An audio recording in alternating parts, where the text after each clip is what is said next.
Multiply the quantity 5a cubed plus 9 all squared.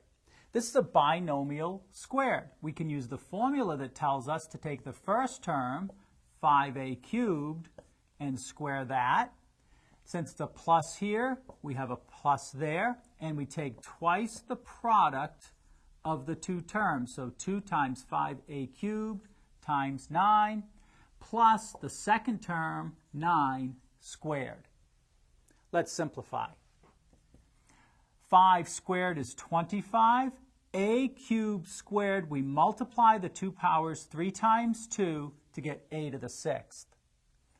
2 times 5 is 10, times 9 is 90, so we have 90a cubed. 9 squared is 81, so plus 81. Our simplified answer, 25a to the 6th plus 90a cubed plus 81.